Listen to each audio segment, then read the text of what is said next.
വിയോജിപ്പിൻ്റെ ഒരു ചെറിയ ശബ്ദം പോലും ഉയരാൻ പാടില്ല എന്ന ഒരു സാമാന്യ അന്തരീക്ഷം വളർന്നുകൊണ്ടിരിക്കുന്ന ഒരു സാഹചര്യത്തിൽ കേരള നിയമസഭ വിയോജിപ്പിൻ്റെ ശബ്ദത്തെ ആഘോഷിക്കുന്ന ഏറ്റവും നല്ല ഒരു ദിവസമായിട്ട് ഞാനിതിനെ കാണുകയാണ്. വേണമെങ്കിൽ ഈ ചർച്ച ഒഴിവാക്കാൻ ആവശ്യമായ നിലപാടും സ്പീക്കർക്ക് തീരുമാനിക്കാമായിരുന്നു. പക്ഷേ ഈ ചർച്ച നടക്കട്ടെ എന്നാണ് ഞാൻ ആഗ്രഹിച്ചത്. പക്ഷേ ഈ ചർച്ചയുടെ ഭാഗമായിട്ട് ബഹുമാനായ പ്രതിപക്ഷ നേതാവ് പ്രസംഗിച്ച സമയത്ത് ഞാനിങ്ങനെ ഓർക്കുകയായിരുന്നു. 1950 ഞാൻ പെരിന്തൽമണ്ണ ഹൈസ്കൂളിൽ പഠിക്കുമ്പോൾ ചെന്നിത്തല സിന്ദാബാദ് എന്ന് പറഞ്ഞിട്ടുള്ള ജാഥ കാണും, KSUവിൻ്റെ ജാഥ. ഈ ചെന്നിത്തല എന്ന് പറയുന്ന ഒരാളാണോ ഒരു നാടാണോ എന്ന് എനിക്കറിയില്ലായിരുന്നു. ഞാൻ അദ്ദേഹത്തെ കാണാൻ വേണ്ടി ഈ ചെന്നിത്തലയെ കാണാൻ വേണ്ടി ഒരിക്കൽ പോയി. അപ്പോൾ അദ്ദേഹം അവിടെ പ്രസംഗിക്കുകയാണ്. മനുഷ്യൻ്റെ തലയ്ക്കും തെങ്ങിൻ്റെ കുലയ്ക്കും വിലയില്ലാത്ത നായനാരുടെ ഭരണം എന്നാണ് അദ്ദേഹത്തിൻ്റെ പ്രസംഗം. ഞാൻ പലപ്പോഴും അവിടെ ഇരുന്നിട്ട് ഇദ്ദേഹത്തിൻ്റെ പ്രസംഗം കേൾക്കും. ഞാൻ അദ്ദേഹത്തെ ആക്ഷേപിക്കുകയല്ല. അദ്ദേഹം തീരെ വളരാത്ത രീതി വീണ്ടും തുടരുകയാണ്. KSUവിൻ്റെ പ്രസിഡന്റ് പോലെ സംസാരിച്ചുകൊണ്ടിരിക്കുന്നത്. അദ്ദേഹത്തിന് വിമർശനങ്ങൾ ഉന്നയിക്കാം, ആക്ഷേപങ്ങൾ ഉന്നയിക്കാം, പക്ഷെ അല്പം കൂടി വളർച്ച കാണിക്കണം. ഇവിടെ ഇപ്പോൾ അദ്ദേഹം പറഞ്ഞ ചില കാര്യങ്ങളെക്കുറിച്ച് ഉത്തരവാദപ്പെട്ടൊരു സഭാവേദിയിൽ കേരളത്തിൻ്റെ പ്രതിപക്ഷ നേതാവ് പറയുന്ന കാര്യങ്ങൾക്ക് വസ്തുതയും യുക്തിയും ഉണ്ടോ എന്ന് നോക്കണ്ടേ. EMS സ്മൃതി അവിടെ ലൈബ്രറി പൊളിച്ചു കളഞ്ഞു, ഉണ്ടായിട്ടില്ല. അവിടെ പുതിയ EMS സ്മൃതി ഉണ്ടാക്കാൻ 82 ലക്ഷം രൂപ ശരത്ത് എന്ന് പറയുന്ന കൈരളി TVയിലെ പത്രലേഖനം കൊടുത്തു, ഉണ്ടായിട്ടില്ല. FOD ഫെസ്റ്റിവൽ ഓൺ ഡെമോക്രസി സംഘടിപ്പിച്ച MIT പൂനെക്ക് 5 കോടി കൊടുത്തു. 1 രൂപ കൊടുത്തു എന്ന് നിങ്ങൾ തെളിയിച്ചാൽ, 1 രൂപ കൊടുത്തു എന്ന് നിങ്ങൾ തെളിയിച്ചാൽ ഞാൻ ഈ പണി നിർത്തും. PA വിളിച്ചു, എൻ്റെ അഡീഷണൽ PA വിളിച്ചപ്പോൾ എതിർത്തു. നമ്മൾ എതിർത്തു. അദ്ദേഹം മറ്റന്നാൾ നിയമസഭാ സമ്മേളനം ചേരാനിരിക്കുമ്പോൾ ഇന്ന് വൈകുന്നേരം ഒരു ടെലിഫോൺ കോളിലൂടെ നിയമസഭാ സമ്മേളനത്തിൻ്റെ പ്രവർത്തികൾക്ക് ചുമതലയുള്ള ഒരു ഉദ്യോഗസ്ഥൻ തിരുവനന്തപുരത്ത് എത്തണമെന്ന് പറഞ്ഞാൽ അതിലൊരു മര്യാദകളുണ്ട്. എറണാകുളത്ത് എത്തണമെന്ന് മര്യാദ. എന്നോട് ചില ആളുകൾ ചോദിച്ചു, നിങ്ങൾ ഒരു ഇൻസുലേഷനും ഇല്ലാതെ സ്പീക്കറുടെ ഒരു പരിവേഷമില്ലാതെ അന്വേഷിക്കാൻ സമ്മതമാണെന്ന് പറഞ്ഞാണല്ലേ, പിന്നെ നിങ്ങൾ നിങ്ങളുടെ PA വിടാതിരുന്നത്? ഞാൻ പറഞ്ഞു, അത് എൻ്റെ മര്യാദ. ആ മര്യാദ ഞാനിപ്പോൾ ഉറച്ചു നിൽക്കുന്നു. പക്ഷെ അതേ മര്യാദ തിരിച്ചു വേണ്ടേ? പോയില്ല എന്നല്ല പറഞ്ഞത്. 8-ാം തീയതി അവിടെ ഹാജരാകുമെന്ന് അറിയിച്ചു. അറിയിച്ചതിന് ശേഷം നമ്മുടെ പ്രിമൈസസിൽ വെച്ചുള്ള ലീഗൽ പ്രോസസ്സിങ്ങിന് സ്പീക്കറുടെ പെർമിഷൻ വാങ്ങുക എന്നൊരു രീതി കൂടി ഉണ്ട് എന്ന് അവരെ അറിയിച്ചു. അറിയിക്കുന്നത് വരില്ല എന്നല്ല. അപ്പോൾ PA പറഞ്ഞയക്കാതിരിക്കാൻ വേണ്ടി തടസ്സപ്പെടുത്തി എന്ന് പറയുന്നത് ഒരു കാരണവശാലും ശരിയല്ല. ഡോക്ടർ മുനീർ, അദ്ദേഹം പ്രഗത്ഭനായ ഒരു പിതാവിൻ്റെ മകനാണ്. പക്ഷെ അദ്ദേഹത്തിന് പകർന്നാട്ടം അറിയാമെന്നുള്ളത് എനിക്ക് നന്നായിട്ട് അറിയാം. കലാമണ്ഡലം രാമൻകുട്ടി നായരുടെ ഏറ്റവും നല്ല കഴിവാണ് ഈ പകർന്നാട്ടം. ഒരു ഭാഗത്ത് കത്തിയും അതേ സമയത്ത് മിനുക്കുമെടുത്ത് ആടാൻ ശേഷിയുള്ള പകർന്നാട്ടക്കാരുടെ രീതിയിലാണ് അദ്ദേഹം പെരുമാറിയത്. അദ്ദേഹം ഒരു മൊഴിയെക്കുറിച്ചുകൂടെ പറഞ്ഞു. ഏത് മൊഴി? ആരുടെ മൊഴി? അദ്ദേഹം ആ മൊഴി കണ്ടിട്ടുണ്ട്. പത്രങ്ങളിൽ വന്ന വാർത്തയ്ക്ക് ഞാൻ പ്രതിഷേധിച്ചില്ല, പ്രതികരിച്ചില്ല. എനിക്കൊരു ഉത്തരവ്, എനിക്കതിന് ഒഴിവില്ല. ഏതെങ്കിലും പത്രകന്മാരുടെ മനോബുദ്ധി തെളിഞ്ഞു വരുന്ന വാർത്തകളുടെ പിന്നാലെ പോയിട്ട് കിണ്ണം കട്ടിട്ടുണ്ടോ എന്ന് ചോദിക്കേണ്ട വിഡ്ഢിയല്ല ഞാൻ. ചോദിക്കുന്നത് എന്നോട് ചോദിക്കട്ടെ. ആവശ്യമുള്ള വിവരങ്ങൾ കൊടുക്കാമെന്ന് ഞാൻ പറഞ്ഞു. പത്രവാർത്തകളെ മാത്രം അടിസ്ഥാനമാക്കിയിട്ട് പലതും ആസൂത്രണം ചെയ്ത ചരിത്രവും പാരമ്പര്യവും നിങ്ങൾക്കൊക്കെ ഉണ്ടാവും. കയ്യിലുള്ള ചാനലിനെ ഉപയോഗപ്പെടുത്തിയിട്ട് ചില പളികൾ നടത്തിയുള്ള പാരമ്പര്യവും ഉണ്ടാവും. പക്ഷെ അത് നമ്മുടെ തലയിലേക്ക് അടിച്ചേൽപ്പിക്കരുത്. ഞാനിവിടെ പറയുന്നത്, ഇവിടെ പറഞ്ഞ കാര്യങ്ങൾ, ഈ പ്രമേയം അവതരിപ്പിക്കാൻ വേണ്ടി പറഞ്ഞ കാര്യങ്ങളിൽ ഏതാണ്ടെല്ലാം യുക്തിരഹിതമാണെന്ന് ഇവിടെ വിശദീകരിച്ച് കഴിഞ്ഞിരിക്കുന്നു. വെള്ളം കുടിക്കാതെ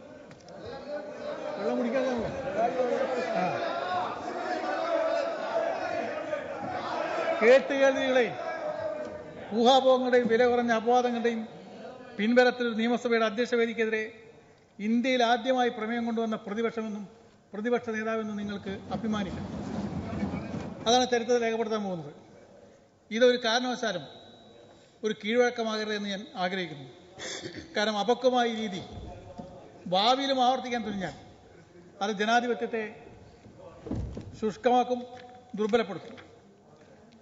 കഴിഞ്ഞ 4.25 വർഷക്കാലം അധ്യക്ഷവേദിയിൽ നിന്ന് നീതി കിട്ടിയില്ല എന്ന കാര്യമായൊരു പരാതിയും ഈ സഭയിൽ വന്നിട്ടില്ല. പ്രതിപക്ഷത്തിന്റെ ശബ്ദത്തിന് കുറവുണ്ടാകാതിരിക്കാൻ ആവുന്ന വിധം ഞാൻ പരിശ്രമിച്ചു. ഇപ്പോൾ അങ്ങാടി തോറ്റതിന് അമ്മയോടെ എന്ന പഴഞ്ചൊല്ലിനെ അനുസ്മരിക്കുന്ന രീതിയാണ് നടന്നു വരുന്നത്. സർ, ഗോഡ് ഫാദർ എന്ന സിനിമയിലെ രംഗുണ്ട്.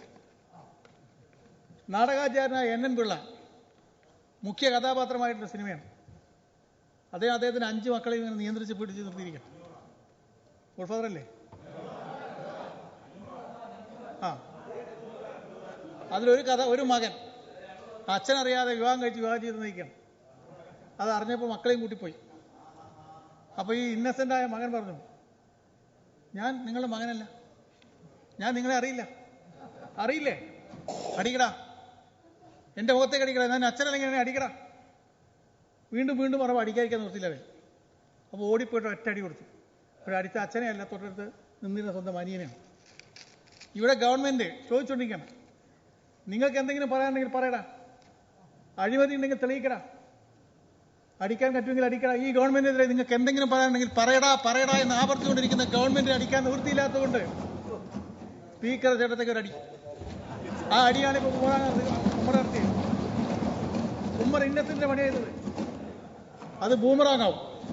ഉമ്മർ അടിച്ച അടി ഇന്നസെന്റിന്റെ അടി ബൂമറാങ്ങാവും. അത് കാരണത്തേക്ക് തിരിച്ചു ഓർമ്മിക്കണം. ഞാൻ പറയുന്നത്,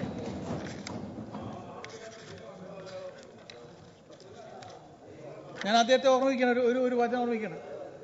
സത്യവിശ്വാസികളെ, ഊഹങ്ങളിൽ മിക്കതും നിങ്ങൾ വെടിയുക. തീർച്ചയായും ഊഹങ്ങളിൽ പലതും കുറ്റമാകുന്നു. നിങ്ങളിൽ ചിലരെ പറ്റി ദുഷിച്ചു പറയുകയും അരുത്. വിശുദ്ധ ഖുർആൻ ഇത് ഓർമ്മിക്കണം. ഉമ്മർ ഇത് ഓർമ്മിക്കണം. അതിന്റെ ശക്തി ഇപ്പോൾ ബോധ്യമായില്ലേ? ഈ നോട്ടീസ് കൊടുത്തതിന്റെ പിറ്റേ ദിവസം സീറ്റ് പോയില്ലേ? ഉമ്മർ നോട്ടീസ് കൊടുത്തതിന്റെ പിറ്റേ ദിവസം സീറ്റ് പോയി. ഉമ്മറിന് മത്സരിക്കണമാരും മത്സരിച്ചില്ലേ? ഉമ്മറിനറിയാം. അവിശ്വാസ നോട്ടീസ് കൊടുത്തപ്പോഴേക്ക് സീറ്റ് പോയി എന്ന് പറയാൻ പറ്റും. പത്രങ്ങളിൽ വന്നതാണ്. മത്സരിച്ചോ?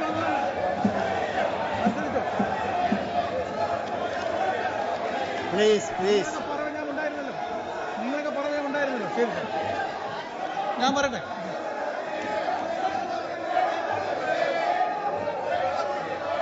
എന്താണ് ചെയ്ത തെറ്റ്? ഞാൻ പറയട്ടെ. എന്താണ് ചെയ്ത തെറ്റ്? ഇവിടെ പറഞ്ഞതുപോലെ ലെജിസ്ലേച്ചർ ആക്ടിവിസം, ജുഡീഷ്യൽ ആക്ടിവിസം ഉള്ളതുപോലെ ലെജിസ്ലേച്ചർ ആക്ടിവിസം ഉണ്ട്. ലെജിസ്ലേറ്റർ ആക്ടിവിസത്തിലേക്ക് തലത്തേക്ക് നമ്മുടെ നിയമസഭ ഉയർത്താൻ ശ്രമിച്ചത് തെറ്റാണോ? മാറുന്ന കാലത്തോട് ചേർന്ന് നിൽക്കാൻ പദ്ധതികൾ ആവിഷ്കരിച്ച് തെറ്റാണോ?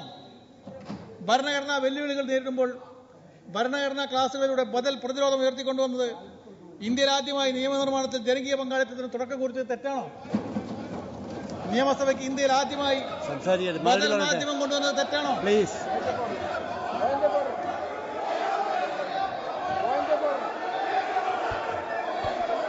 പറയൂ.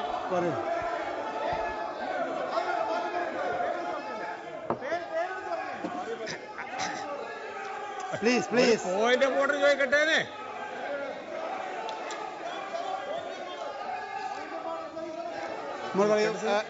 സ്വരാജ് പ്ലീസ് സംസാരിക്കാം.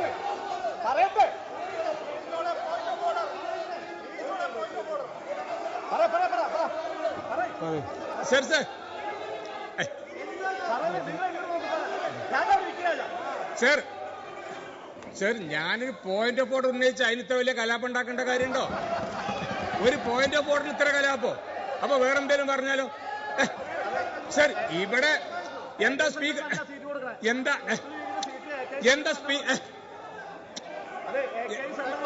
അവിടെ ഇരിക്കുന്നേ. പ്ലീസ്. സർ, ഇവിടെ ബഹുമാനപ്പെട്ട സ്പീക്കർ പ്രസംഗിച്ചപ്പോ സീറ്റ് പോയില്ലേന്ന് ചോദിച്ചു. എന്ത് സീറ്റാണെന്ന് എനിക്കറിയാം. എന്റെ സീറ്റ് ഇപ്പോൾ അവിടെ ഉണ്ട്. വേറെ എന്ത് സീറ്റാണെന്ന് അദ്ദേഹം ഒന്ന് പറയണ്ടേ, വെളിപ്പെടുത്തണ്ടേ? അദ്ദേഹം വ്യക്തമായി പറയണ്ടേ? അതുകൊണ്ട് അതാണ് എന്റെ പോയിന്റ്. എന്ത് സീറ്റ് എന്ന് കൃത്യമായി പറയണ്ടേ? എന്ത് സീറ്റാണ് അദ്ദേഹം ഉദ്ദേശിച്ചത്? നിയമസഭയ്ക്ക് അല്ല നിങ്ങൾ ഇവര് ഈ പ്രതിപക്ഷം ഉന്നയിക്കുന്ന തെറ്റുകൾ എന്നാണ് എനിക്ക് ബോധ്യമല്ല സർ. നിയമസഭയ്ക്ക് ഇന്ത്യയിൽ ആദ്യമായിട്ടൊരു ബദൽ മാധ്യമം കൊണ്ടുവന്നതാണോ? നിയമസഭാ പ്രവർത്തനങ്ങൾ എക്കാലത്തും ലഭ്യമാക്കാൻ നമ്മുടെ മാധ്യമരംഗത്ത് ഏറ്റവും പുതിയ അനുഭവമായ OTT പ്ലാറ്റ്ഫോം ഇന്ത്യയിൽ ആദ്യമായി തുടക്കം കുറിച്ചതാണോ? ഇവിടെ ജെയിംസ് മാത്യു പറഞ്ഞു, ഈ സഭയിലെ എല്ലാ അംഗങ്ങളുടെയും എല്ലാ വാക്കുകളും ലോകത്തെവിടെയിരുന്നും എന്നും കേൾക്കാൻ കഴിയുന്ന ഇന്ത്യയിൽ ആദ്യത്തെ നിയമസഭയായിട്ട് ഈ നിയമസഭ മാറുകയാണ്. അത് തെറ്റാണോ? നിർമ്മിച്ച നിയമങ്ങളുടെ അനുഭവങ്ങളെയും പരിമിതികളെയും വിശകലനം ചെയ്യുന്ന ഇമ്പാക്ട് സ്റ്റഡിക്ക് ഇന്ത്യയിൽ ആദ്യമായി തുടക്കം കുറിച്ചത് തെറ്റാണോ? 21 ഗ്രന്ഥങ്ങളിലൂടെ നിയമനിർമ്മാണത്തിന്റെ ചരിത്രം വിശകലനമാക്കിയത് തെറ്റായിരുന്നോ? നമ്മുടെ സ്വന്തം നടപടിക്രമങ്ങളുടെ ആധികാരിക ഗ്രന്ഥം ശക്തർ ആൻഡ് കൗൾ മാതൃകയിൽ നമുക്ക് തയ്യാറാക്കാൻ സാധിച്ചത് തെറ്റായിരുന്നോ? ചട്ടങ്ങളില്ലാത്ത നിയമങ്ങൾ എന്ന അവസ്ഥയ്ക്ക് അറുതി വരുത്താൻ നേതൃത്വം കൊടുത്തത് തെറ്റാണോ? ഗ്രീൻ പ്രോട്ടോക്കോളിലൂടെ നിയമസഭാ സമുച്ചയത്തെ ജൈവ ജീവിതത്തിന്റെ ഭാഗമാക്കിയത് തെറ്റാണോ? പല ആരോപണങ്ങളും നിങ്ങൾ ഉന്നയിച്ചു, ഞാൻ അതിലേക്ക് വരാം. ഇതെല്ലാം തെറ്റാണെങ്കിൽ ആ തെറ്റ് ഏറ്റെടുക്കാൻ ഞാൻ തയ്യാറാണത്. മാറ്റത്തിന് അഭിസംബോധന ചെയ്യാത്തവർക്ക് വളരാനാകില്ല. നമ്മുടെ ജനാധിപത്യത്തിന്റെ അന്തസ്സത്തയ്ക്ക് ഇടിവ് പറ്റുന്ന ഒരു കാലത്തിന്റെ കരിനിഴൽ ഇന്ന് ഇന്ത്യയിലുണ്ടെന്ന് നമുക്ക് എല്ലാവർക്കും അറിയാം. ഭരണ സംവിധാനത്തിന്റെ എല്ലാ ഘടകങ്ങളെയും കൈപ്പിടിയിലൊതുക്കുന്ന അസാധാരണമായ ഒരു നീക്കമാണ് ഇന്ന് രാജ്യത്ത് നടക്കുന്നത്. ജനാധിപത്യത്തിന്റെ മധുരത്തെ തന്നെ അതില്ലാതാക്കുമെന്ന് ഏത് രാഷ്ട്രീയ വിദ്യാർത്ഥിക്കും പ്രാഥമികമായ ബോധ്യമുണ്ടാകണം.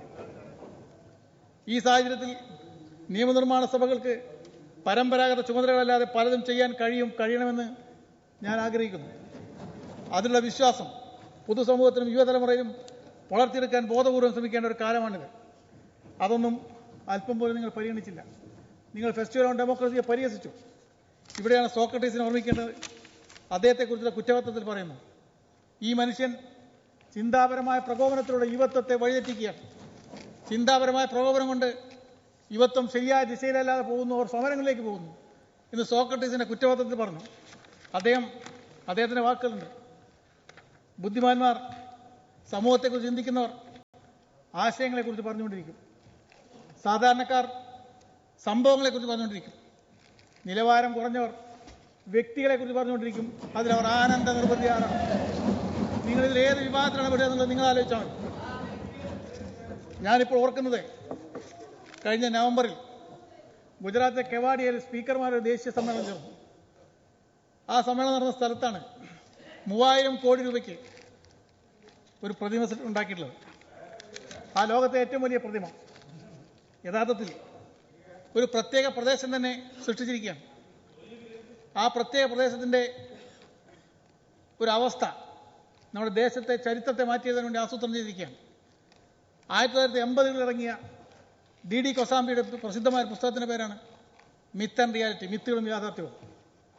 ചരിത്രം, പ്രാദേശിക ചരിത്രം, ഐതിഹ്യം, മിത്തുകൾ, കേട്ടുകേൾവികൾ, പഴഞ്ചൊല്ലുകൾ ഇതെല്ലാം ഉപയോഗപ്പെടുത്തി എങ്ങനെയാണ് കപട പുനരുദ്ധാനം രൂപീകരിക്കുക, എങ്ങനെയാണ് ചരിത്രത്തെ പുനരാവിഷ്കരിക്കുക എന്നതിനെക്കുറിച്ച് ഇന്ത്യയിൽ സംഭവിക്കാൻ പോകുന്നതിനെക്കുറിച്ച് ദീർഘവീക്ഷണത്തോടുകൂടി എഴുതിയ പുസ്തകമായിരുന്നു കൊസാംബിയുടെ പുസ്തകം. ആ പുസ്തകം അവിടെ യാഥാർത്ഥ്യമാക്കിയിരിക്കുകയാണ്. 3000 കോടി രൂപയ്ക്കുണ്ടാക്കിയ ആ പ്രതിജ്ഞ കാണാൻ ഇന്ത്യയിലെ എല്ലാ സ്പീക്കർമാരും പോയി. ആ പ്രതിമയുടെ കാൽക്കൽ പുഷ്പാർച്ചന നടത്തണം. പുഷ്പാർച്ചന നടത്തുന്ന സ്ഥലത്ത് എത്താൻ തന്നെ കുറെ കയറിപ്പോകണം. പുഷ്പാർച്ചന നടത്തിയിട്ട് താഴേക്ക് ഇറങ്ങി വരുമ്പോൾ അവിടെ ഒരു ട്രിബ്യൂട്ട് നോട്ടുണ്ട്. ആ ട്രിബ്യൂട്ട് നോട്ടിൽ എഴുതാൻ എൻ്റെ കൂടെ ഉണ്ടായിരുന്ന BJP സ്പീക്കർമാർ, BJP ഭരിക്കുന്ന സംസ്ഥാനങ്ങളിലെ സ്പീക്കർമാരും രാജസ്ഥാനിലെ CP ജോഷിയും കാത്തുക്കാണ്. അവരൊന്നും എഴുതുന്നില്ല. CP ജോഷിനോട് പറഞ്ഞു, നിങ്ങൾ ആദ്യം എഴുതണം, നിങ്ങൾ എന്തെഴുതുന്നു എന്ന് അറിഞ്ഞിട്ട് വേണം എനിക്ക് എഴുതാൻ. നിങ്ങളാണ് സീനിയർ, നിങ്ങൾ കേന്ദ്രമന്ത്രിയായിരുന്നു, നിങ്ങൾ എഴുതിക്കൊള്ളൂ. അല്ല, നിങ്ങൾ എഴുതണമെന്ന് അദ്ദേഹം നിർബന്ധിച്ചു. അപ്പോൾ ഞാൻ അവിടെ എഴുതി, sir, unity without uniformity, diversity without fragmentation, that is India. Indian nationality is nothing other than the agreement among pluralism. The leaders, those who were fought for the unification of our country, I salute, I respect. എന്നെഴുതി. ഇത് വായിച്ചത് അദ്ദേഹം പറഞ്ഞു, CP Joshi, ഗുജറാത്തിലെ രാജസ്ഥാനിലെ speaker, you made it clear, you the people will never compromise your ideology. CP ജോഷിയുടെ ആ complement P. Sreeramakrishnan നൽകിയ complement അല്ല. Indian ദേശീയ പ്രസ്ഥാനത്തിന്റെ സമരാനുഭവങ്ങളെക്കുറിച്ച് ഓർമ്മയില്ല. കോൺഗ്രസിന്റെ ഒരു ധാരയുടെ നേതൃത്വം ഇന്ത്യൻ ഇടതുപക്ഷ പ്രസ്ഥാനങ്ങൾക്ക് നൽകിയ കോംപ്ലിമെന്റ് ആണെന്ന് നിങ്ങൾ മനസ്സിലാക്കും. അതാണ് ഈ രാജ്യത്തെ ഇന്നത്തെ സാഹചര്യം. ഇത് തന്നെയാണ് ഫെസ്റ്റിവൽ ഓൺ ഡെമോക്രസിയിൽ സംഭവിച്ചത്. സമ്മേളനത്തിൽ ചർച്ചയ്ക്ക് വന്ന സമയത്ത് രാഷ്ട്രപതി ഉദ്ഘാടനം ചെയ്ത ദളിത് ആദിവാസി ന്യൂനപക്ഷ സമ്മേളനം, നാഷണൽ വിദ്യാർത്ഥി പാർലമെന്റ്, അതിനെ സംബന്ധിച്ചെല്ലാം ചർച്ച വന്നു. അദ്ദേഹം പറഞ്ഞു, democratic evaluation outside democratic institutions, ഇതൊരു പുതിയ ആശയമാണ്. ഈ ആശയം ഇന്ത്യ മുഴുവൻ നടപ്പാക്കണം. അതുകൊണ്ട് ലോകസഭാ സെക്രട്ടേറിയറ്റ് ഇതിന് മുൻകൈ എടുക്കണം. ഇതാണ് ഉന്നയിച്ച് ഞാനല്ല, CP ജോഷിയാണ്, കോൺഗ്രസിന്റെ നേതാവാണ്. ഈ ഫെസ്റ്റിവൽ ഓൺ ഡെമോക്രസി സംഘടിപ്പിച്ച സമയം ഏതായിരുന്നു? നേരത്തെ ശ്രീമതി വീണ ജോർജ് ചോദിച്ചു. ഇന്ത്യ മതനിരപേക്ഷതയുടെ സാഹചര്യങ്ങളെ മുഴുവൻ നിഷേധിക്കുകയും ദേശവ്യാപകമായി ഫാസിസത്തിന്റെ പ്രത്യേകമായ ഒരു അവസ്ഥ രൂപപ്പെടുകയും ചെയ്ത സാഹചര്യത്തിൽ ഇന്ത്യൻ ക്യാമ്പസുകളിലെ വിദ്യാർത്ഥി നേതൃത്വത്തിന്റെ ഒരു സംഘമാണ് ഇവിടെ നടന്നത്. ഏതെങ്കിലും കുറേ കുട്ടികളുടെ വരവല്ല. ഓരോ ക്യാമ്പസുകളിൽ നിന്നും തെരഞ്ഞെടുത്ത ഇന്ത്യൻ ക്യാമ്പസ് നേതൃത്വത്തിന് ഒത്തുചേരലാണ്. ആ ഒത്തുചേരലിൽ ഐഡിയ ഓഫ് ഇന്ത്യയാണ് പ്രധാനമായിട്ട് ചർച്ച ചെയ്തത്. ഐഡിയ ഓഫ് ഇന്ത്യ എന്ന സമ്മേളനത്തിന്റെ ഭാഗമായിട്ടുള്ള വിവിധ സെഷനുകളിൽ ഇവരെല്ലാവരും പങ്കെടുത്തു. ശശി തരൂർ, ബഹുമാനായ പ്രതിപക്ഷ നേതാവ് അബ്ദുൾ സമദ് സമദാനി, ഒരു ഘട്ടത്തിൽ Shri AP Anilkumar, Sajeendran, KS Sabarinath, Abid Hussain Thangal, Shri O Rajagopal, VM Sudheeran, CP John, ഇവരെല്ലാം സെഷനുകളിൽ പങ്കെടുത്തു. അന്നൊന്നും ഫെസ്റ്റിവൽ ഓൺ ഡെമോക്രസി തെറ്റാണെന്ന് തോന്നിയിട്ടില്ല. അത് നവീനമായ ഒരു ആശയമാണെന്ന് അദ്ദേഹം പ്രസംഗിച്ച് ഹിന്ദിയിലാണ്. ആ സാഹചര്യത്തെക്കുറിച്ച് അല്പം പോലും ആലോചിക്കാതെയുള്ള നിലപാടാണ് സ്വീകരിച്ചത്. ഞാൻ കൂടുതൽ ദീർഘിപ്പിക്കുന്നില്ല. സംസ്ഥാന നിയമസഭകൾ ഇതുപോലെ ഏറ്റെടുക്കണമെന്ന് ആ സമ്മേളനം തീരുമാനിക്കുകയുണ്ടായി. അതുപോലെ ഡിജിറ്റൽ അസംബ്ലി, സഭാ ടി, ലോഞ്ച് നവീകരണം എല്ലാം അനാവശ്യവും ധൂർത്തും അഴിമതിയുമാണെന്ന് ഇപ്പോൾ പറയുകയാണ്. ഇതൊന്നും സ്പീക്കറുടെ പോക്കറ്റിൽ നിന്ന് തന്നിഷ്ടം പോലെ ചെലവഴിക്കുന്ന പോലെയല്ലാന്ന് ആർക്കറിയാം? അങ്ങനെയാണോ? എല്ലാ ക്രമങ്ങളും പാലിച്ചുകൊണ്ടാണെന്ന് എല്ലാവർക്കും അറിയാം. അതിനു പുറമെ വിവിധ തരത്തിലുള്ള മോണിറ്ററിംഗ് സമിതികൾ രൂപീകരിച്ചിട്ടുണ്ട്. കരാർ ഒപ്പുവെച്ച 2019 മാർച്ച് 30-ാം തീയതിയാണ്. കരാർ ഒപ്പുവെച്ച തീയതി ശ്രദ്ധിക്കുക. അതിനു മുൻപ് തന്നെ 6 തരത്തിലുള്ള മോണിറ്ററിംഗ് സമിതികൾ രൂപീകരിച്ചു. മോണിറ്ററിംഗിനായി കൈകൊണ്ട നടപടികൾ പറഞ്ഞു കഴിഞ്ഞു ഇവിടെ പലരും. പക്ഷേ അതിൻ്റെ ക്രോണോളജിക്കൽ ഓർഡർ ഞാൻ പറയാം. ടെക്നിക്കൽ കമ്മിറ്റി, ഇതിൻ്റെ ചർച്ച ആരംഭിച്ചപ്പോൾ തന്നെ 2018 ജനുവരി 12. Steering committee 2019 May 30. വിദഗ്ധ സമിതി 2019 ജൂൺ 12. ഉപദേശക സമിതി 2019 ജൂൺ 12. ടെക്നിക്കൽ വെരിഫിക്കേഷൻ കമ്മിറ്റി, എല്ലാ സ്പെസിഫിക്കേഷനും TPR മുഖാന്തരമാണോ എന്ന് സൂക്ഷ്മ പരിശോധന നടത്താൻ വേണ്ടിയുള്ള വെരിഫിക്കേഷൻ കമ്മിറ്റി, എല്ലാ വിഭാഗങ്ങളിലുള്ള എഞ്ചിനീയർമാരെ കൂട്ടിയോജിപ്പിച്ചുകൊണ്ടുള്ള സമിതി 2019 ജൂൺ 28. ഉന്നതതല സമിതി സാമാജികരുടേത് 2020 ജനുവരി 13. അത് ബഹുമാനപ്പെട്ട പ്രതിപക്ഷ നേതാവിൻ്റെ ആവശ്യം കൂടി പരിഗണിച്ചുകൊണ്ട് അവസാനത്തെ സമിതി രൂപീകരിച്ചത്. ഞാൻ അതാണ് എൻ്റെ പോയിന്റ്. EK നായനാർ മുഖ്യമന്ത്രിയായിരുന്ന കാലത്ത് ഈ സഭയുടെ നിർമ്മാണത്തിന് വേണ്ടി അന്നൊരു കമ്മിറ്റി ഉണ്ടാക്കിയിരുന്നു. അങ്ങ് പറഞ്ഞ ടെക്നിക്കൽ കമ്മിറ്റിയോ സ്റ്റിയറിംഗ് കമ്മിറ്റിയോ ഒന്നുമല്ല പ്രശ്നം. ഞാൻ 2020 കത്ത് തരുന്നതിന് മുമ്പ് ഇതുമായി ബന്ധപ്പെട്ട സാമാജികരെ ഉൾപ്പെടുത്തിക്കൊണ്ടുള്ള ഒരു കമ്മിറ്റി അങ്ങ് ഉണ്ടാക്കിയില്ല. അത് ഗുരുതരമായൊരു തെറ്റല്ലേ? പ്രതിപക്ഷത്തെ മാത്രമല്ല, ഭരണകക്ഷിയിൽപ്പെട്ട ആളുകൾ കൂടി മുഖ്യമന്ത്രി ഉണ്ടാകണം, പ്രതിപക്ഷ നേതാവ് ഉണ്ടാകണം. കാരണം ഇത്രയും വലിയ കോടിക്കണക്കിന് രൂപ ചെലവഴിക്കുമ്പോൾ അതുകൂടി ചേർന്നിട്ടുള്ളൊരു കമ്മിറ്റി ഉണ്ടാകണമായിരുന്നു. ആ കത്ത് നൽകിയതിന് ശേഷം, അതായത് ഞാൻ വണ്ടിയുടെ പിറകിൽ ആളിനെ കെട്ടുന്നു എന്ന് ഞാൻ പറഞ്ഞതിൻ്റെ കാര്യം അതാണ് ഞങ്ങൾ ചൂണ്ടിക്കാണിക്കുന്നത്. അതിനെപ്പറ്റി ഞങ്ങൾക്ക് എന്താ പറയണം? ഡിജിറ്റൽ അസംബ്ലി നടപ്പിലാക്കുമ്പോൾ അതിൻ്റെ സൂക്ഷ്മമായ പരിശോധനകൾക്ക് വേണ്ടിയിട്ട് 5 കമ്മിറ്റികൾ രൂപീകരിച്ചു. ഈ 5 കമ്മിറ്റികൾ പോരാ, നിയമസഭാ സാമാജികരെ കൂടി ഉൾപ്പെടുത്തണമെന്ന് അങ്ങ് ഒരു കത്ത് നൽകിയപ്പോൾ അതും സ്വീകരിച്ചു. അതാണ് ഉണ്ടായത്. ഈ 5 കമ്മിറ്റികൾ ടെക്നിക്കലി എല്ലാ കാര്യങ്ങളും സൂക്ഷ്മമായി നിരീക്ഷിക്കാനുള്ള മോണിറ്ററിംഗ് സമിതികളായിരുന്നു. ഇതൊന്നും നേരിട്ട് നടന്നല്ല. മറ്റൊന്ന്, ലോഞ്ച് നവീകരണം. ലോഞ്ചിൻ്റെ നവീകരണം തെറ്റാണെന്ന് നിങ്ങൾ പറയുന്നു. ഞാൻ ചോദിക്കട്ടെ, ഈ 140 ആൾക്ക് ഇരിക്കാൻ വേണ്ടിയിട്ട് ഇത്രയും വലിയ സഭ ആവശ്യമുണ്ട്? ഇവിടെ നിന്ന് ആനക്കുട്ടിക്ക് ഊഞ്ഞാലാടണോ? ഇത്ര ഉയരം വേണം? ആനയ്ക്ക് ഊഞ്ഞാലാടൊന്നും വേണ്ടല്ലോ ഇവിടെ. അങ്ങനെ ചോദിച്ചൂടെ? അത് ഈ മനോഭാവത്തോടെയാണ് ചോദിക്കുന്നത്. അത് ചോദിച്ചൂടെ? നമ്മുടെ മനോഭാവമാണ് പ്രത്യേകത. ഞാൻ പറയുന്നത്, ചെക്കോവിൻ്റെ പ്രശസ്തമായൊരു കഥയുണ്ട്. ഒരു നാട്ടിലെ 2 കിരീടാവകാശികൾ, അവർക്ക് ധാർമ്മികതയും മനോധർമ്മവും എല്ലാം പഠിപ്പിക്കുന്ന ഒരു ഗുരുനാഥൻ പഠനം കഴിഞ്ഞിട്ട് അവരോട് പറഞ്ഞു, നല്ലൊരു വെണ്ണക്കൽ കൊട്ടാരുണ്ട്, അത് പോയി കണ്ടിട്ട് ഒരു കുറിപ്പെഴുതി തരാൻ പറഞ്ഞു. ഒരാൾ പോയിട്ട് ആ കൊട്ടാരത്തിൻ്റെ സർഗ വൈഭവവും തൊഴിലാളികളുടെ കർമ്മരംഗവും അതിനു വേണ്ടിയുള്ള ചാരുഭംഗിയും എല്ലാം നോക്കിയിട്ട് അതിനെല്ലാം ആദരിച്ചുകൊണ്ട് ഒരു കുറിപ്പെഴുതി കൊടുത്തു. രണ്ടാമത്തെ ആൾ ഇത് പണി ഏറ്റെടുത്ത കരാറുകാരൻ എവിടെയൊക്കെ കക്കാൻ സാധിച്ചു, എവിടെയൊക്കെയാണ് അദ്ദേഹത്തിന് പണം കിട്ടിയത്, അതിൻ്റെ കള്ളത്തരങ്ങളുടെ വിശദാംശങ്ങൾ എഴുതി കൊടുത്തു.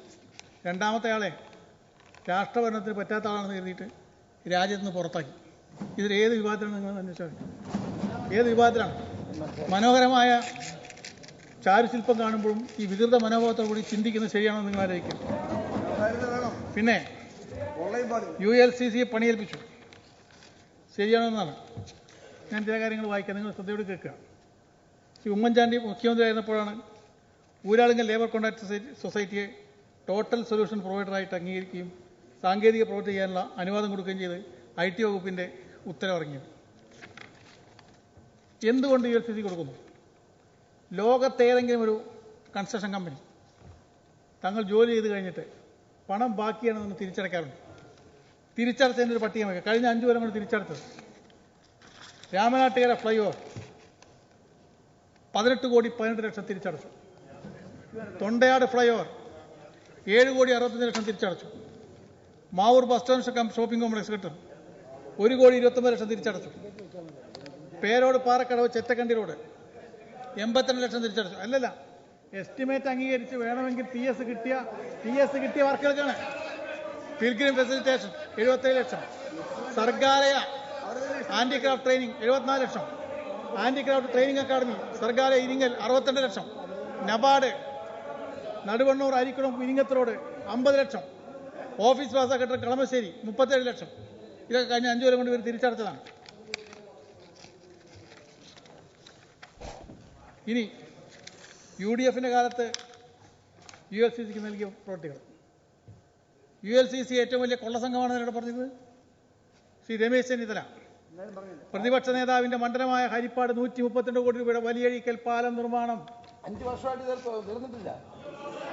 നിങ്ങൾ കത്ത് കൊടുത്ത് ഡോക്ടർ MK മുനീർ പ്രതിപക്ഷ നേതാവിന്റെ മണ്ഡലത്തിലെ Thondayad flyover phase 1 NH 66 51 കോടി രൂപയുടെ പ്രവൃത്തി ടെൻഡർ വിളിച്ചിട്ടാണോ? PK കുഞ്ഞാലിക്കുട്ടി MPയുടെ മണ്ഡലമായിരുന്ന വേങ്ങരയിലെ നടുക്കുനി, വഴിക്കടവ്, നിലമ്പൂർ, എടവണ്ണ, മഞ്ചേരി, മലപ്പുറം 132 കോടിയുടെ പ്രവൃത്തി ടെൻഡർ വിളിച്ചിട്ടാണോ?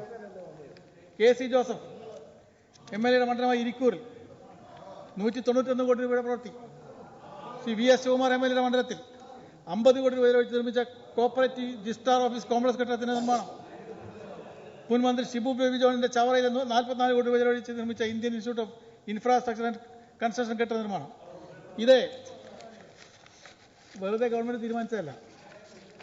ഞാൻ വായിക്കാം. ഇത് ഈ പറയുന്ന MLAമാർ കൊടുത്ത കത്താണ്.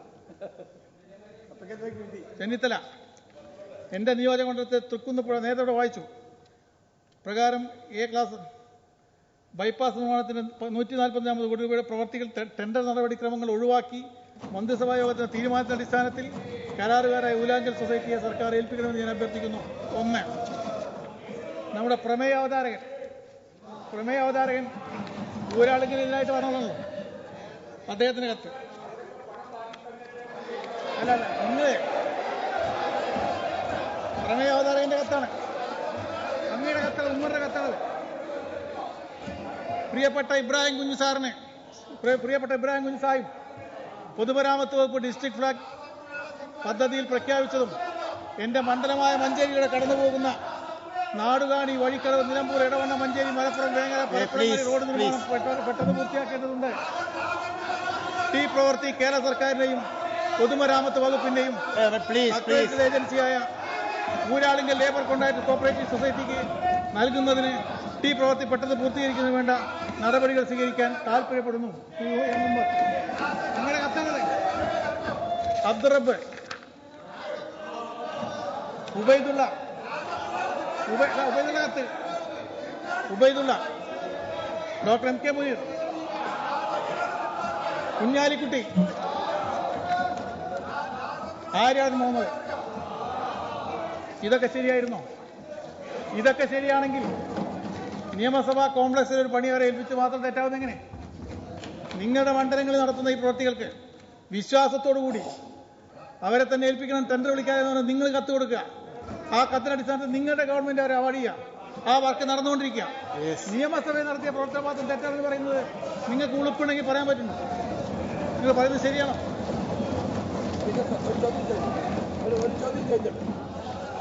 സർ, ഊരാളുങ്കൽ സൊസൈറ്റിയെ പറ്റി അല്ലല്ലോ ഇവിടെ ചർച്ച.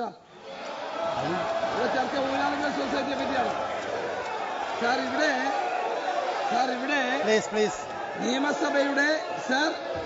നിയമസഭാ മന്ദിരവും അതോടൊപ്പം തന്നെ NICക്ക് കൊടുക്കേണ്ട വർക്ക് ഇവർക്ക് സർ മൈക്ക് വേണം.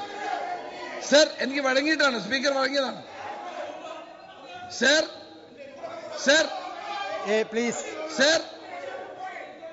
സർ ഊരാളുങ്കൽ സൊസൈറ്റിയെ പറ്റി ആണെങ്കിൽ ചർച്ചയാണെങ്കിൽ അതിനെ പറ്റി ആകാം.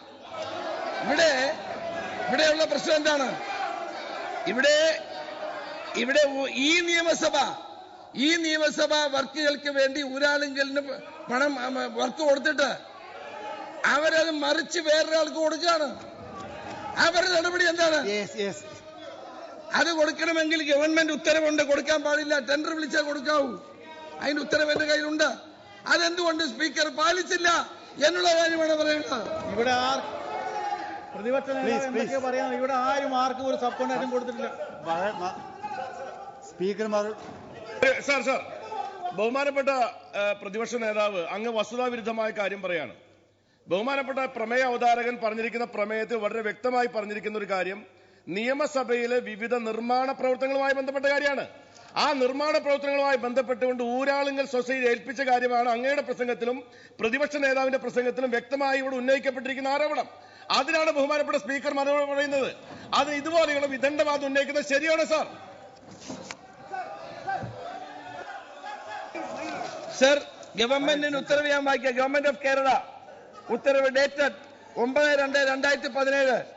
When the accredited agencies are outsourcing the execution of assigned work or subcontracting, the selection of bidders shall be done purely on the basis of e-tendering, and for the purpose, agencies will be given registration to e-procurement portal of the government. Uralungal society അങ്ങനെ outsource ചെയ്ത് കൊടുക്കാൻ tender വിളിച്ചിട്ടുണ്ടോ എന്നുള്ള കാര്യം എന്തുകൊണ്ട് speaker പരിശോധിച്ചില്ല? Speaker പറയട്ടെ.